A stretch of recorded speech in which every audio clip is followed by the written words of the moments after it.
The emergency beacon pulsed through subspace like a dying heartbeat.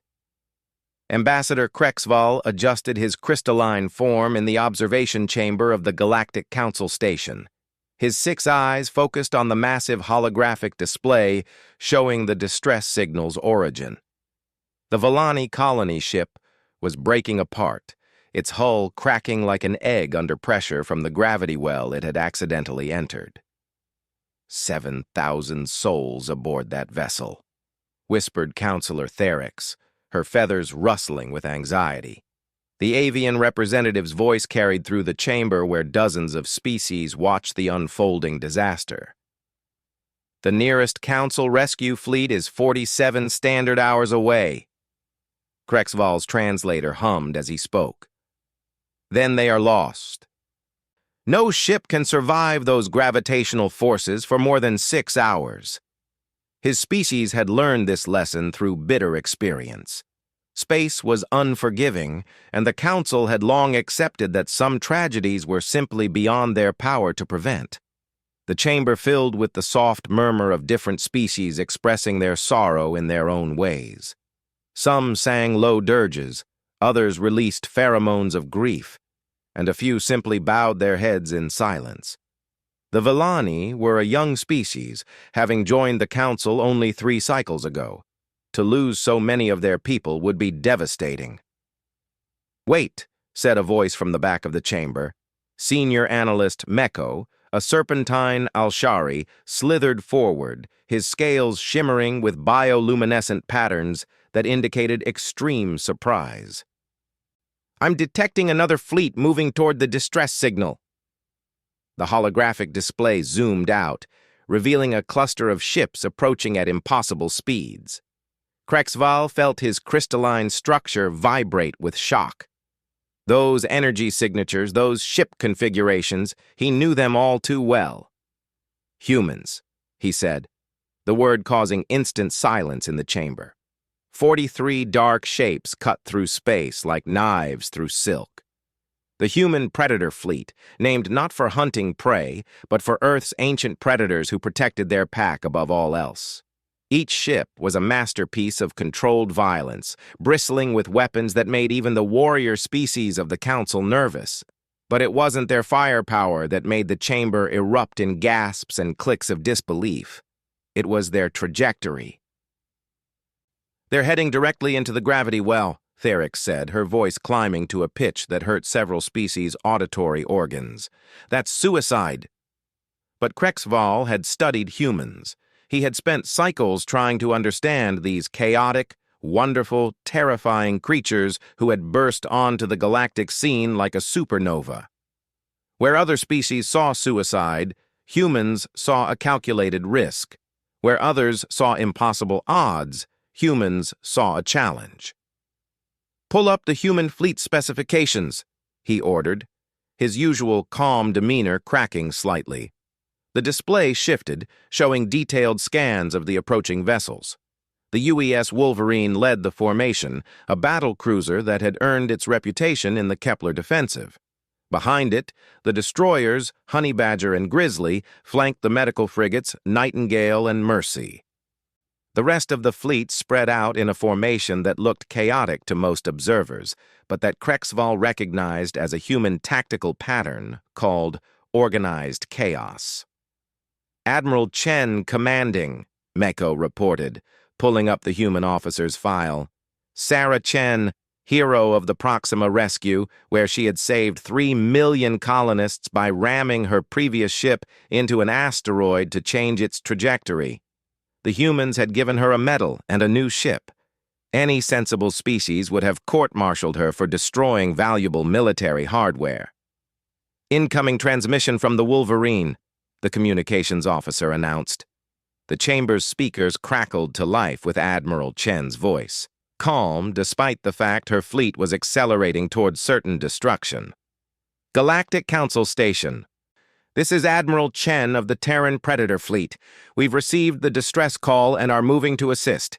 Please clear all traffic from sectors 7 through 15. Things are about to get interesting." Counselor Therix squawked. "Interesting? They're going to be crushed." But Krexavel noticed something others had missed.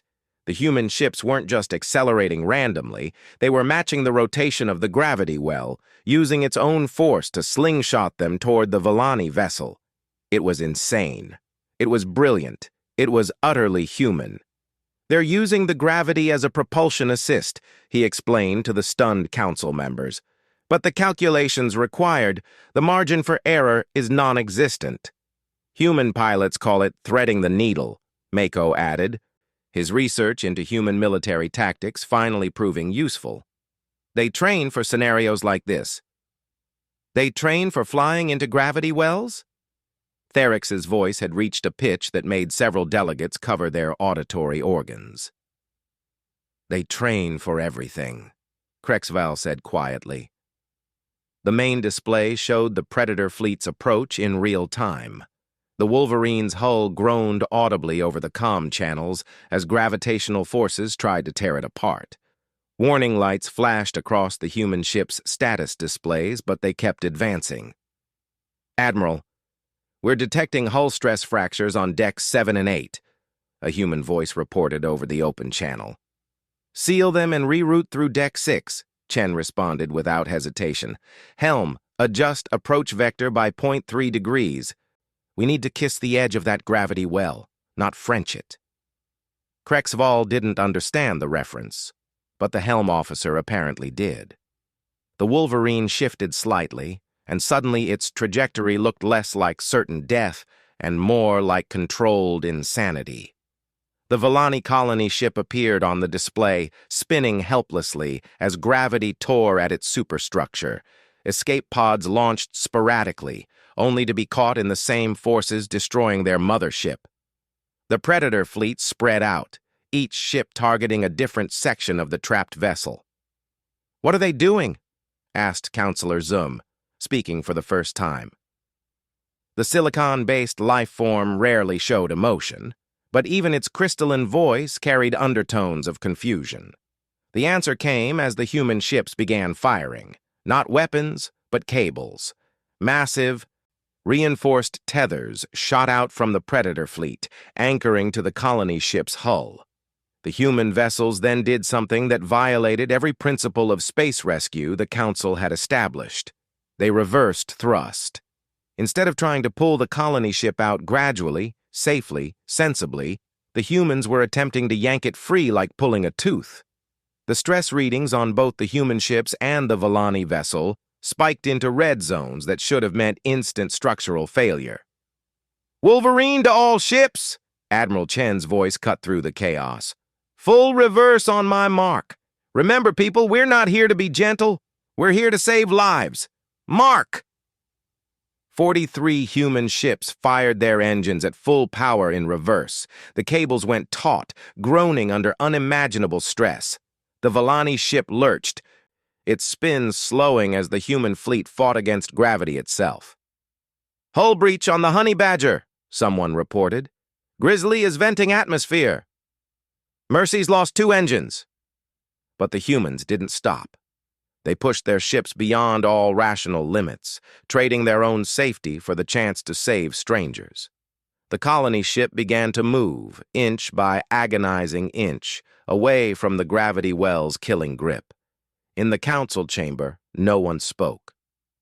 They watched in stunned silence as the human fleet performed the impossible through sheer determination and a willingness to risk everything. Krexval found himself unconsciously leaning forward, his crystalline form resonating with tension. The Villani ship cleared the worst of the gravity well just as 3 of the tether cables snapped. The human ship scrambled to compensate, smaller vessels moving in to take the strain from damaged larger ones. It was coordinated chaos at its finest, a dance of destruction and salvation that only humans could perform. "They're clear," Miko announced, his scales now pulsing with colors of amazement. "The colony ship is out of the gravity well." But the humans weren't done. Even as their own ships showed critical damage, they moved in closer to the Villani vessel. Boarding tubes extended from the medical frigates and rescue teams poured across the gap. The efficiency was brutal. humans in armored suits cutting through bulkheads, carrying injured Vellani to safety, establishing emergency medical stations in cargo bays. "Wolverine to Council Station." Admiral Chen's voice came through again, slightly strained now. "We've got casualties incoming. Prep your medical bays for about 3,000 Vellani. Various injuries, but most are stable." 3,000? Theryx stammered. "But there were 7,000? "Working on it," Chen cut her off. "Badger, I need you to—" The transmission cut to static as the Admiral switched to fleet channels. Krexval watched the organized chaos unfold. Human ships, despite their damage, worked in perfect coordination. When one vessel's life support failed, another immediately moved to evacuate its crew. When a boarding tube ruptured, two more were already extending to replace it. It was like watching a hive mind, except he knew humans were anything but. They were individuals choosing to risk everything together. The medical frigates began pulling away from the colony ship, their holds full of rescued Vellani. But the other human ships stayed, still pulling survivors from the dying vessel. The Wolverine itself, despite massive hull damage, moved closer to reach a section of the ship others couldn't access. "Admiral Chen," Krexval found himself transmitting before he realized he'd opened a channel. "Your ship can't take much more stress. You should withdraw." There was a pause before Chen responded.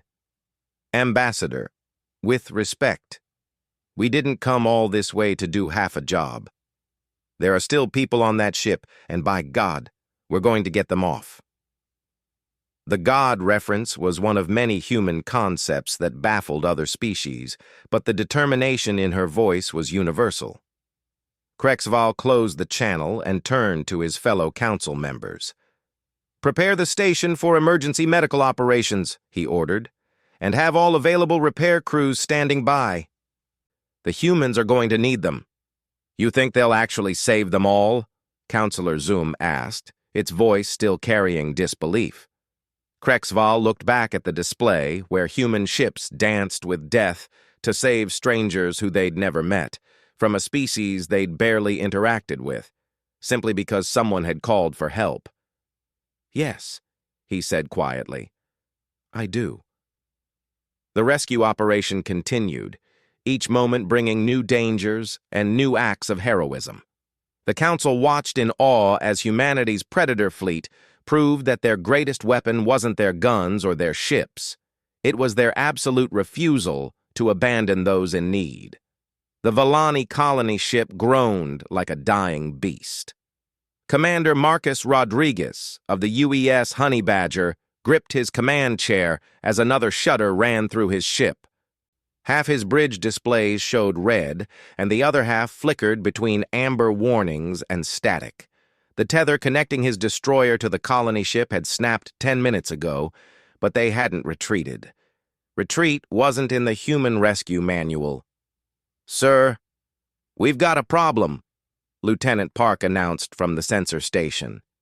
Her face was streaked with sweat despite the bridge's failing climate control. "I'm reading a massive structural failure in the colony ship's forward section. Estimate 400 Vellani trapped behind blast doors that have sealed due to decompression." Rodriguez didn't hesitate. "Can we reach them?" "Not with boarding tubes. That section's too damaged. We'd need—" Park trailed off, her eyes widening as she ran calculations. "Sir, if we use the emergency plasma cutters, we could slice through their outer hull and create an opening. But we'd have to get close enough to basically kiss their hull," Rodriguez finished. "At that distance, if the colony ship's structure failed completely, both vessels would be destroyed." "Do it." In the council chamber, Councillor Theryx's feathers had gone completely flat against her body, a sign of extreme distress in her species. "They're moving closer. The colony ship could implode at any moment." Krexval watched the Honey Badger's approach on the tactical display. The human destroyer, already venting atmosphere from 3 hull breaches, maneuvered with its remaining thrusters until it was mere meters from the dying colony ship. It was like watching someone perform surgery while dancing on a volcano's edge. "Human ship, Honey Badger," a Volani voice crackled over the emergency channels. "This is Engineer Telax. We see what you're attempting. You must withdraw. Save yourselves. We have made peace with our fate." Rodriguez's response was broadcast on open channels. "Engineer Telax, with all due respect to your people's customs, shut up and stand back from the outer wall. We're coming for you." The plasma cutters engaged, turning a section of the colony ship's hull into molten metal. The Honey Badger's crew worked with desperate efficiency, knowing each second brought them closer to disaster. Through the Council's sensors, everyone could see the colony ship's superstructure beginning to buckle. 30 seconds until total structural collapse, Meko reported, his voice tight with anxiety. But the humans had already cut through. Emergency force fields snapped into place, and human rescue teams in heavy EVA suits plunged through the gap. They moved like they'd rehearsed this exact scenario 1,000 times, which, knowing humans, they probably had. "Movement in the collapsed section," someone shouted over comms. "We've got survivors under debris." What happened next made even the warrior species in the council chamber lean forward in amazement. The human rescue team didn't wait for proper equipment. They lifted twisted metal with their powered suits, sometimes 2 or 3 humans combining their strength to move beams that should have required heavy machinery. When a Volani child was found trapped under a collapsed support strut, a human soldier named Chen actually removed her suit's power limiter, lifting the beam with enough force to crack her suit's servos. "Evans, your suit's failing!" her squad leader barked. "Got the kid out!" Chen gasped, passing the Volani child to another rescuer before her suit locked up completely. 2 other humans immediately grabbed her, dragging her back toward the Honey Badger as the colony ship's death throes intensified. In the council chamber, Counselor Zum's crystalline form was actually vibrating, something Krexval had never seen before. They're sacrificing their equipment, their ships, potentially their lives, for people they don't even know. "That's humanity," Krexval said softly. "They see someone in trouble and they act. Not because they have to, but because they can't imagine doing otherwise." The rescue operation had become a race against time. The Wolverine, despite Admiral Chen's protests from her crew, had moved to the colony ship's engineering section, where radiation leaks had trapped over 1,000 Volani. The radiation levels would kill an unprotected human in minutes, but Chen had ordered her people in anyway, trusting their suits and their medical technology to keep them alive long enough. "Wolverine Medical Bay to bridge," a strained voice reported. "We're at capacity. Radiation casualties overwhelming our treatment capability." "Then we make more room," Chen's voice snapped back. "Convert Cargo Bay 3 to emergency medical. I don't care if we have to stack beds to the ceiling." Meanwhile, the destroyer Grizzly had performed what humans called a hull kiss maneuver, literally pressing its cargo bay doors against a breached section of the colony ship to create an impromptu airlock. Volani families stumbled across the gap, many carrying children and elderly relatives. The human crew members stood at the crossing point, physically catching anyone who stumbled in the zero gravity, sometimes taking hits from debris to shield the evacuees. 2 minutes to structural collapse!" Meko's warning echoed through the council chamber. But the humans weren't listening to warnings. They were listening to the screams of trapped Volani, the crying of children, the pleas for help that every sapient species understood regardless of language. The smaller human frigates had actually entered the colony ship's landing bays, their pilots threading through twisted wreckage to reach escape pods that had failed to launch. Krexval pulled up the casualty reports flowing in from the human fleet. The numbers were staggering. 17 humans dead from suit failures. 43 suffering from severe radiation exposure, over 100 injured from debris strikes, 3 ships operating on emergency power only.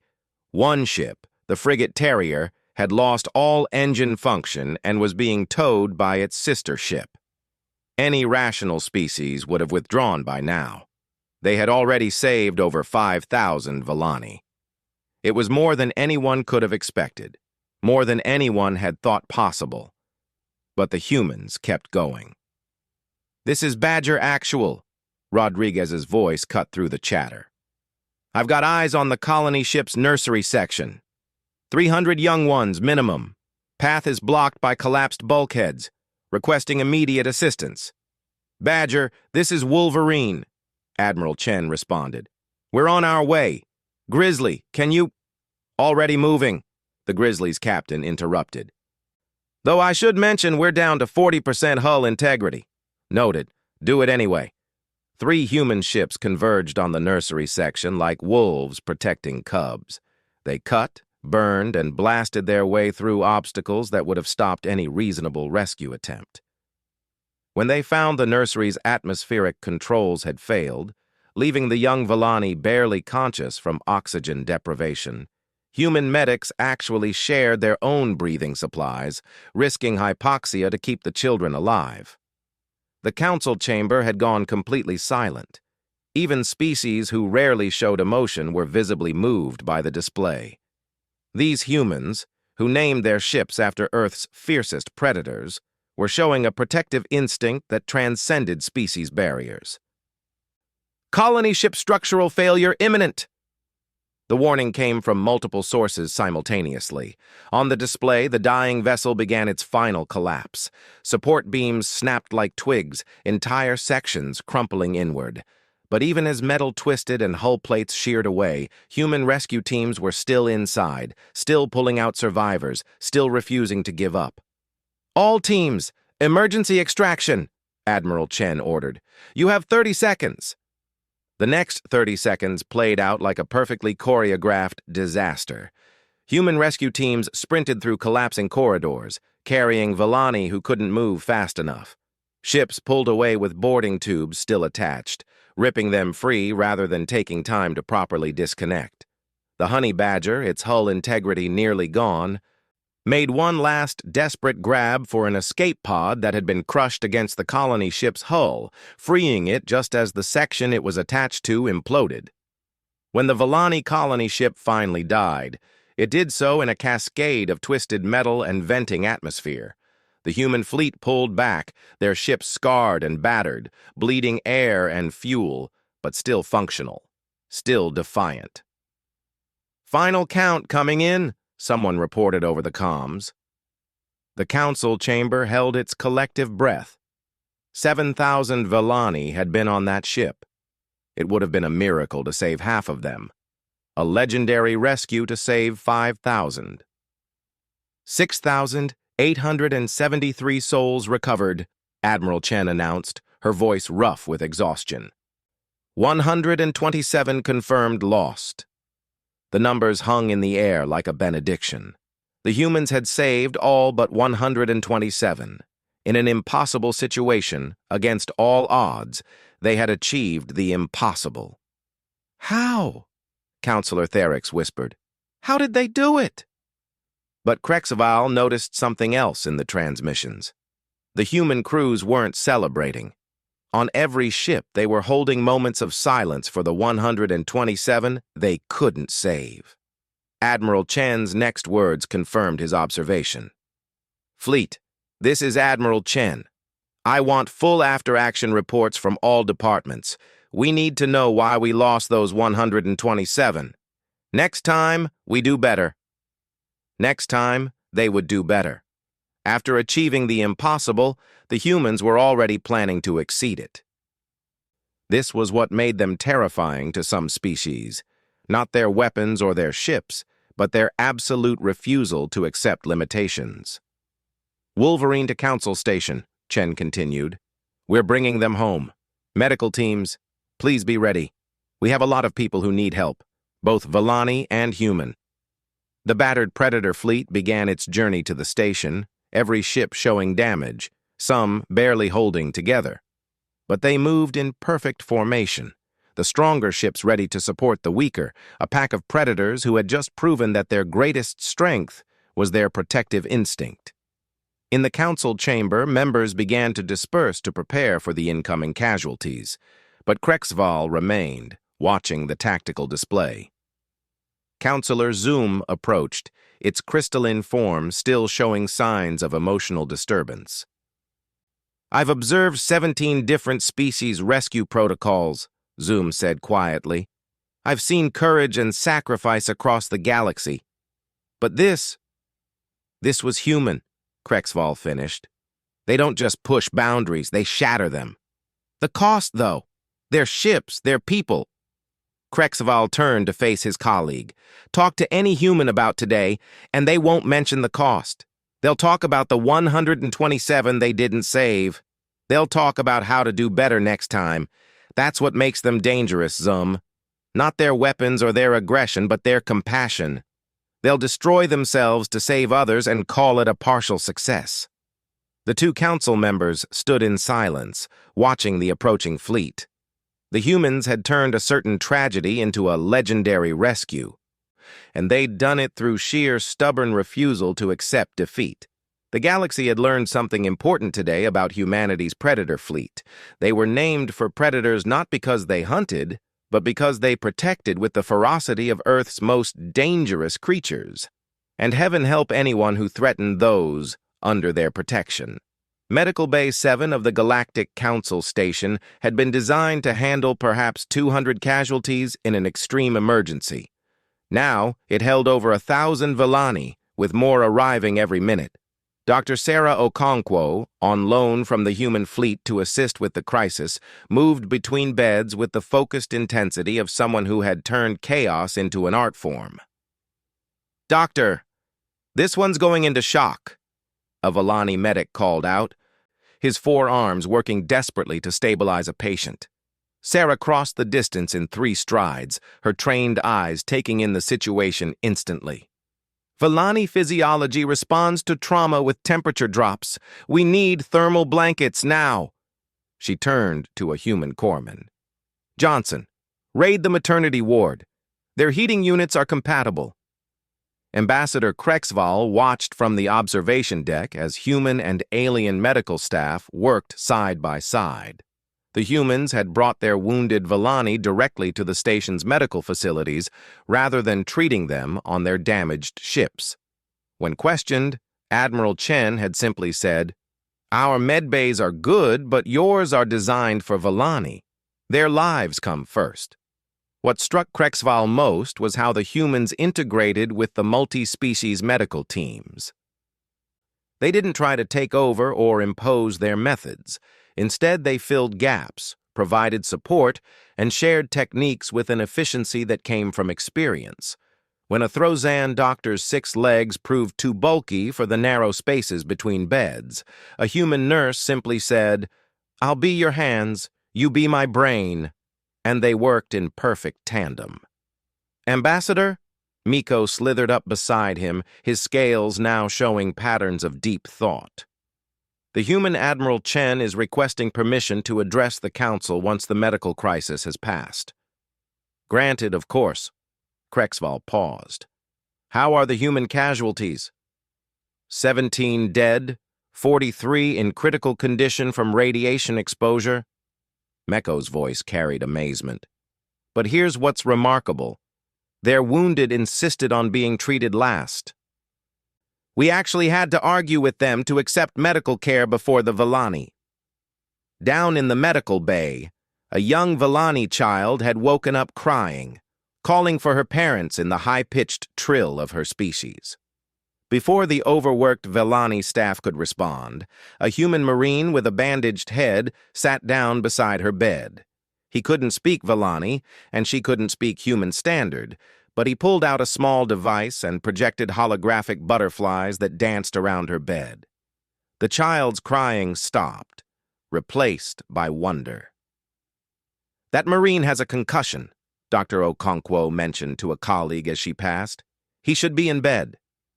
"Try telling him that," the colleague, a Bathari with iridescent wings, replied. "He said he's fine as long as he's sitting down." The stories were spreading throughout the station. A human engineer who had sustained third-degree burns while cutting through a superheated bulkhead refused pain medication because the Vellani kids need it more. A pilot who had manually held a damaged airlock seal for 20 minutes, dislocating her shoulder in the process, was found teaching card tricks to Vellani teenagers in the recovery ward. 3 hours later, the immediate medical crisis had passed. The Vellani casualties were stable, families were being reunited, and the horrible task of confirming the final list of the lost was underway. Admiral Chen, still in her scorched and battered uniform, stood before the assembled Galactic Council. "Members of the Council," she began, her voice carrying the exhaustion of the past hours, "I've been asked to explain our actions today, to help you understand why we risked so much for people we'd never met." She paused, looking around the chamber at the dozens of different species watching her. "On Earth, we have a concept called pack bonding. It's the tendency to form emotional connections with others, to expand our definition of us to include those who might seem different. When humanity took its first steps into space, pessimists worried we'd lose this trait, that the vast distances would make us cold, calculating." A small smile crossed her weathered face. They were wrong. The distances didn't make us cold. They made us realize how precious life is wherever we find it. When we heard that distress call, we didn't hear alien strangers. We heard children crying, parents pleading, people in need. And once you hear that, really hear it. "You can't unhear it." Counselor Theryx raised one wing. "But the cost to your people, your ships." "Will be paid," Chen said firmly. "My engineers tell me it will take months to fully repair our ships. My medical staff says some of our radiation-exposed crew may never return to full duty. We have 17 flag-covered caskets in our holds." Her voice hardened. "And I would do it again in a heartbeat." "Why?" Counselor Zoom's crystalline voice carried genuine curiosity. "What drives your species to such extremes?" Chen thought for a moment. "There's an old Earth story about a boy walking along a beach covered in stranded starfish, throwing them back into the ocean one at a time. Someone tells him he can't save them all, that it doesn't matter. The boy picks up another starfish and says, 'It matters to this one.'" She gestured toward the medical bays. "It mattered to every Vellani we pulled from that ship. It mattered to their families, and that makes it matter to us." The chamber fell silent. Then something unprecedented happened. Counselor Grell of the Warrior Conclave, a species that valued strength above all else, stood and performed their ritual salute of highest honor. One by one, other council members rose, each offering their species' gesture of profound respect. "Admiral Chen," Krexval spoke when the gestures were complete. "The Council formally thanks humanity for your actions today. You've shown us something we had perhaps forgotten in our centuries of careful, measured responses. Sometimes the correct action isn't the safe one."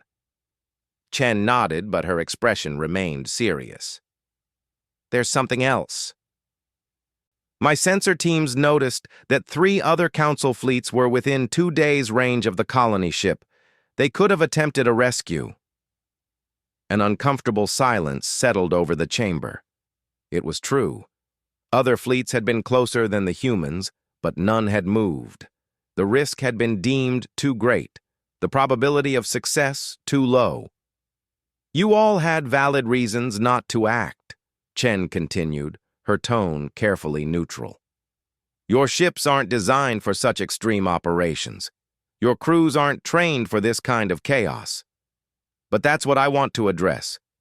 Humanity offers to share our emergency response protocols, our training methods, our equipment designs, not to make you human, but to give you options."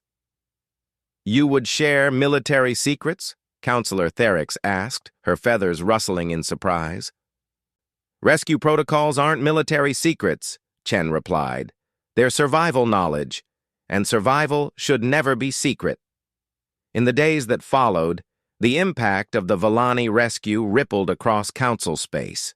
The footage of human ships literally tearing themselves apart to save strangers was broadcast on every major network. The images of human crew members giving their oxygen to Volani children, of Marines holding failing airlocks with their bare hands, of medics working until they collapsed from exhaustion, they became the stuff of legend. But more than that, they became a mirror. Species across the galaxy looked at the human response and asked themselves hard questions. When had they become so calculating? When had the possible begun to outweigh the necessary? The Volani government's response was immediate and overwhelming. They offered to pay for all repairs to the human fleet, to compensate the families of the human dead, to build monuments to their saviors. Admiral Chen politely declined all but the repairs, and only accepted those because her superiors ordered her to. "We didn't do it for payment," she explained to the Volani Prime Minister. "We did it because we could." A week after the rescue, Krexval found himself in Council Station's primary assembly hall for a ceremony honoring the fallen. 17 human caskets were arranged with military precision, each draped with Earth's flag. The Volani had insisted on attending all 6,873 survivors. As the human chaplain read the names of the dead, something extraordinary happened. The Volani began to sing. It wasn't their death song, which Krexval had heard before. It was something new, a wordless melody that somehow captured grief and gratitude, loss and hope. When they finished, the human honor guard, trained to show no emotion during such ceremonies, had tears streaming down their faces. "They will be remembered," the Volani Prime Minister said, addressing the human crew. "Every Volani child will know their names. Every Volani ship will carry their memory. Your pack has become our pack." The political ramifications were still unfolding. 3 species had already requested human assistance in updating their rescue protocols. The Warrior Conclave had asked for joint training exercises, wanting to understand how humans maintained such coordination in chaos. Even the traditionally isolationist Korvathi had sent observers to study human emergency response methods. But perhaps the most significant change was in how the galaxy viewed humanity. They were no longer the aggressive newcomers who solved problems with violence. They were the ones who would come when you called for help. They were the ones who would risk everything to save anyone. They were the proof that compassion and strength were not opposites, but companions. A month later, Krexval stood in the rebuilt medical bay, now expanded to handle larger emergencies. Dr. Okonkwo was training a mixed group of medics in human triage methods, her patient teaching style putting even the most nervous students at ease. "The key," she was saying, "is to remember that in chaos, you don't have to be perfect. You just have to be present. Make the best decision you can with the information you have, then make the next decision. Keep moving. Keep helping. Keep saving who you can." "But what if we fail?" a young Altarian asked, her blue skin pale with anxiety. "What if we lose someone we could have saved?" Dr. Okonkwo's expression softened. "Then you honor them by learning and doing better next time. But you can't save anyone if you're paralyzed by the fear of failure." Krexval turned to find Admiral Chen beside him.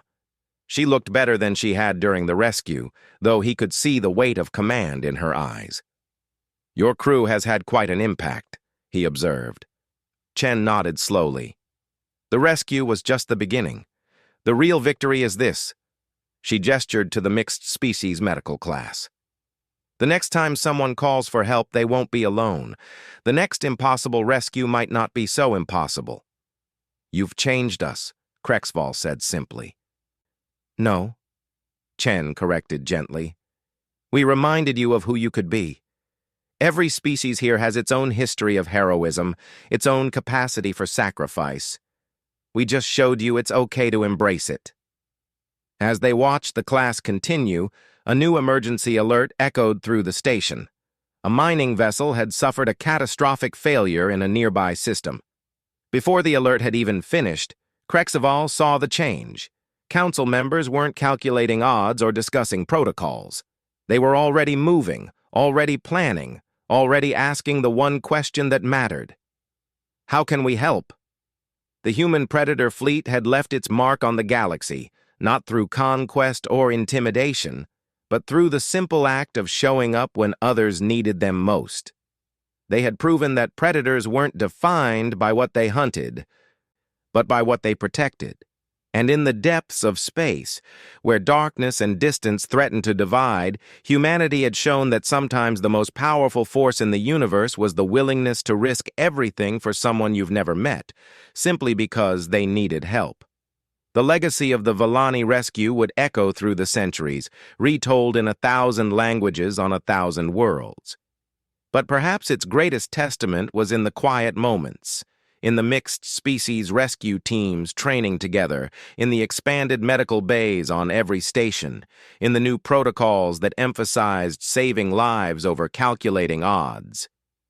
Humanity had named their fleet after predators. The galaxy now understood why.